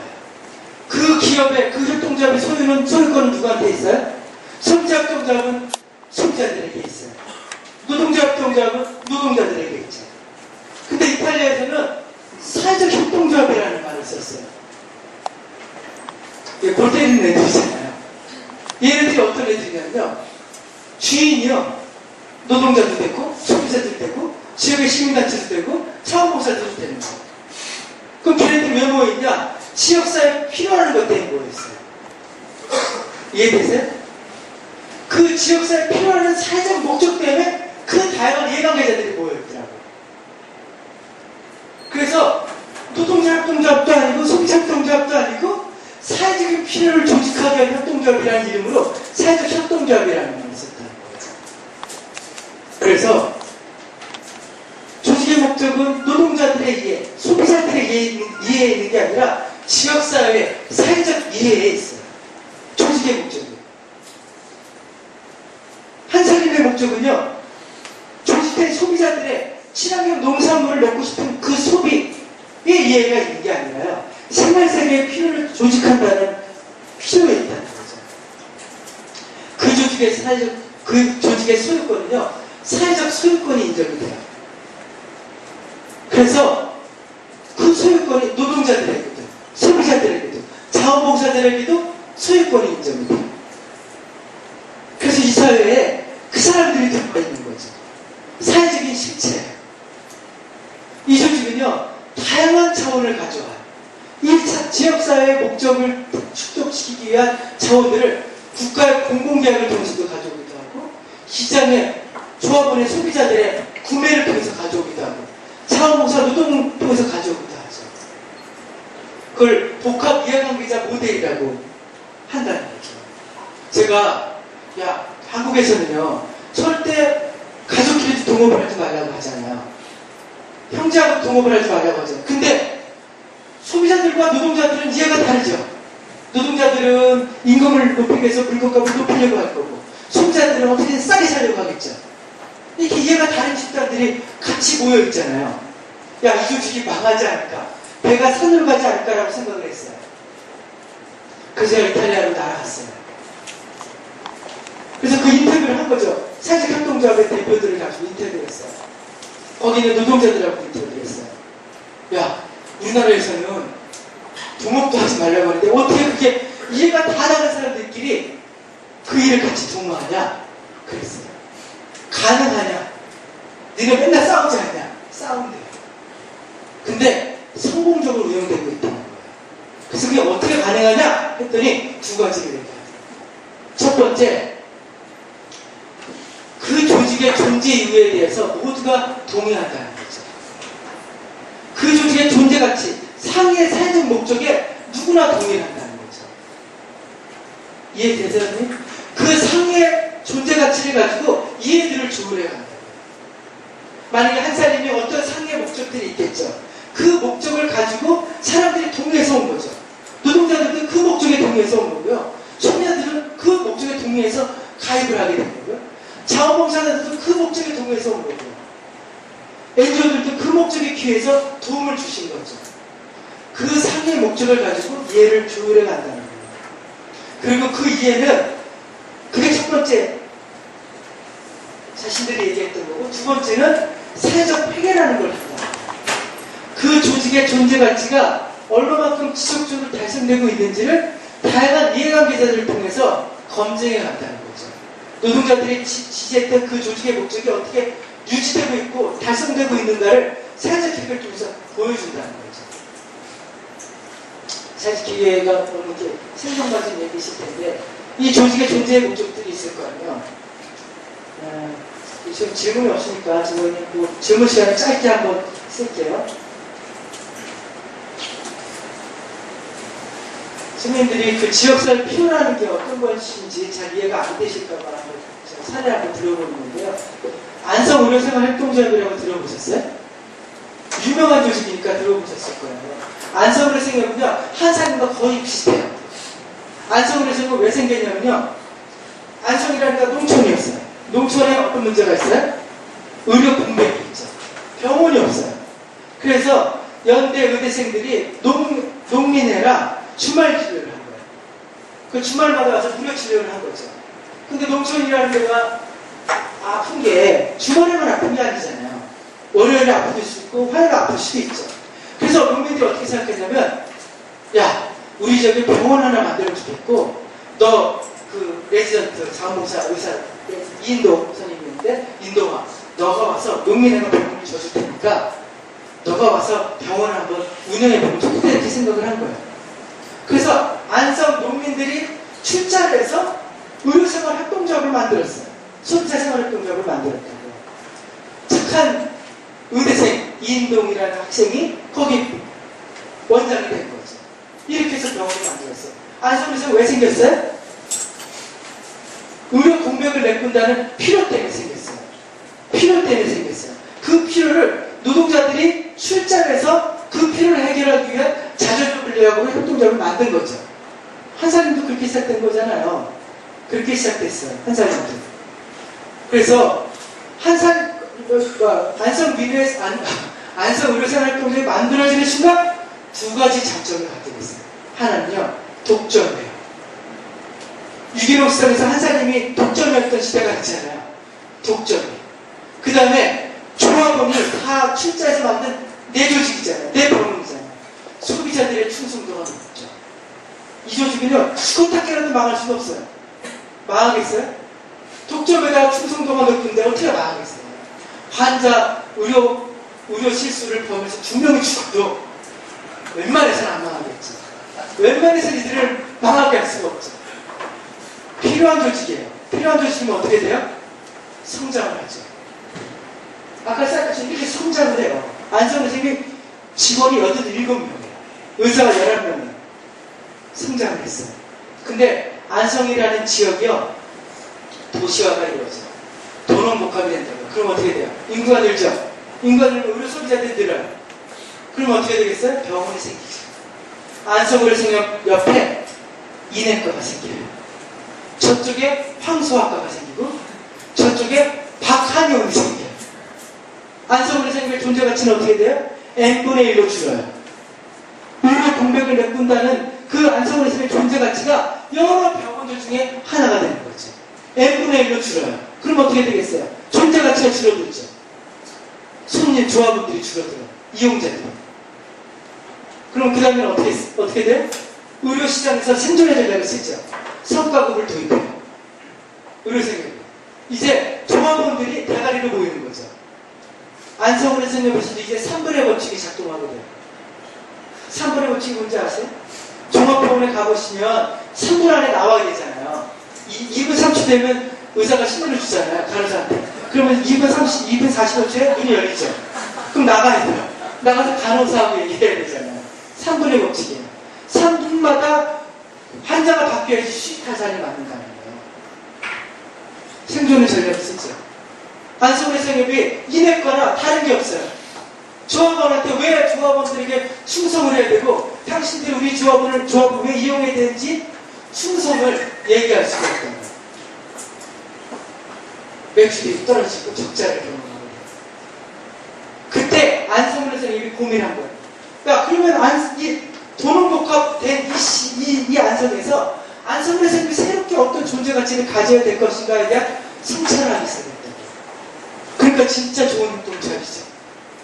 아, 내가 안성이라는 조직에서 의료 공백을 메꾼다는 존재 가치가 없어진 안성의료생협이 지역사회에서 어떤 존재 가치를 가져야 될 것인가에 대한 고민을 했어요. 그게 사회적에게 1단계거든요. 저하고 일주일마다 7시간부터 10시까지 제가 또 공짜로 가서 했어요. 그 조직이 너무 의미 있는 조직이니까. 한살림처럼. 그래서 해서 만들었어요. 조합원들 이렇게 만들었어요. 안성의료생협은 이제 3가지 목적 때문에 존재해요. 첫 번째는 의사와 환자가 갖고 있는 어마어마한 정보격차를 이용해서 이윤을 실추하지 않겠다는 거죠. 믿을 수 있는 의료 서비스를 제공하겠다는 거예요. 두 번째는 돈이 없어서 의료 서비스를 이용하지 못하는 취약계층의 의료 접근성을 높이겠다는 거죠. 세 번째는 아파서 병원에 오는 게 아니라 아프기 전에 자기 건강을 자취할 수 있는 역량을 키우겠다는 거죠. 3가지 존재 가치를 다시 만들기 시작합니다. 이해되세요? 안성의료생협이 다시 안성에 있어야 되는 이유가 느껴지세요? 안성의료생협의 첫 번째 믿을 수 있는 의료 서비스를 제공한다는 것에 구체적인 활동, 첫 번째 활동이 뭐예요? 적정 진료예요. 안성의료생협의 적정 진료의 개념이 있어요. 안성의료생협의 적정 진료를 형성하는 지표가 있어요. 첫 번째 지표가 뭐냐면 항생제 투여율이에요. 전국 병원 평균 항생제 투여율이 몇 %일 것 같으세요? 한번 찍어보세요. 그냥. 찍어보세요. 몇 %일 것 같으세요? 예? 60%? 거의 근사치가 53%. 전국 병원 평균 항생제 투여율이 53%예요. 그러면 초기 안성의료생협을 만든 이인동 선생님, 안성 농민의원의 항생제 투여율이 몇 %일 것 같으세요? 찍어보세요. 네? 몇 %? 20%. 5.3%. 두 번째 지표가 주사제 처방률이에요. 안성의료생협은 다시 첫 번째 목적, 두 번째 목적, 세 번째 목적을 통해서 지역사회 주민들에게, 조합원들에게 당신들이 왜 인해과가 아니라 안성의료생협을 이용해야 되는지 이유에 대해서 설명하기 시작했어요. 항생제를 쳐 드시러 가실래요? 적당히 드시래요. 분명하잖아요. 사람들은요, 협동작업을 선택하지 않는다니까요. 그들이 해내는 내 지역사회, 내 필요를 그들이 충족하고 있는가에 대한 그 필요를 선택해요. 안성우리 선생님은 다시 지지를 얻기 시작했어요. 조합원들에게. 그것의 징후는 어디서 오냐면 이사장, 조합원들이 선출한 이사장의 신념체계에서 와요. 그 전에 안성우리 선생님 유명한 조직이니까 인터뷰를 많이 온대요. 이사장님한테 안성우리 선생님에 대해서 소개를 해달라고 딱 한대요. 그럼 안성우리 선생님 이사장님이 인터뷰를 이렇게 하신대요. 했었대요. 우리는 1990몇 년도에 안성농민회하고 연대의대생들이 만드는 안성우리 생활협동조합입니다. 우리는 2007년도에 사직급을 인정을 받았습니다.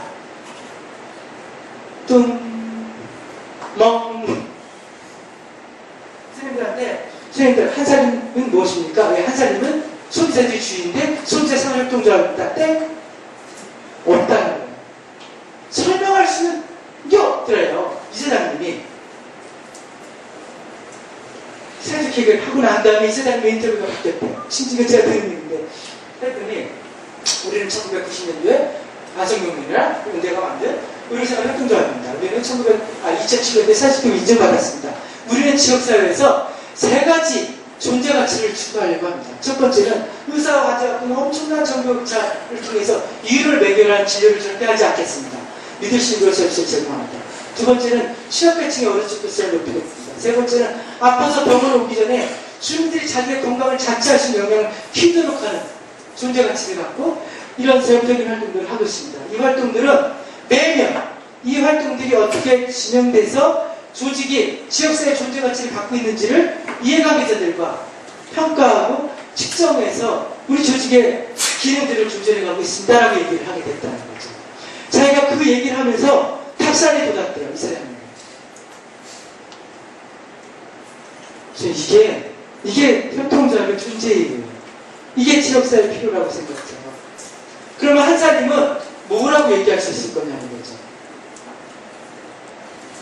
선생님들에게 한 사람은 사회에게, 지역사회에게 한 사람은 뭐에 답을 하는 조직이다라고 얘기할 수 있을 거냐는 거죠. 저는 그거를 찾고 그거를 지역에 있는 사람들과 같이 해결하는 것이 일반 이마트가 얘기하지 않는 다른 선택지로서 협동조합의 가치일 거라고 생각이 들어요. 그걸 좀 같이 한번 만들어 보셨으면 좋겠고요. 네, 저도 한번 힘을 같이 볼 테니까 선생님도 한번 선생님들이 직접적으로 조합원들을 만났어요. 네, 만나시면서 느낌들 뭐 그런 각도에서 한번 그 조합원들 한번 바라보기 시작해보세요. 그리고 그분들이 정말 굉장한 인프라라고 한번 생각을 해보고 그분들을 한번 만나보세요. 많은 아이디어들이 저희들한테 생기게 되지 않을까 싶습니다. 어쨌든 그냥 개 같은 얘기를 이렇게 주저주저 제가 말씀드렸는데요. 선생님, 그래도 우리가 선생님들 월급 많지 않으시잖아요. 그 월급 많지 않은데 여기 계신 거 그래도 그 의미 때문에 그래도 계신 거잖아요. 그 의미들을 잘 선생님들의 인생을 잘 가지고 가실 수 있다면 우리도 이렇게 탁상 돋으면서 인터뷰하실 수 있게 되지 않을까 싶습니다. 네, 그냥 주제 넘게 이런저런 말씀드렸는데 이 정도로 마치도록 하겠습니다. 수고하셨습니다.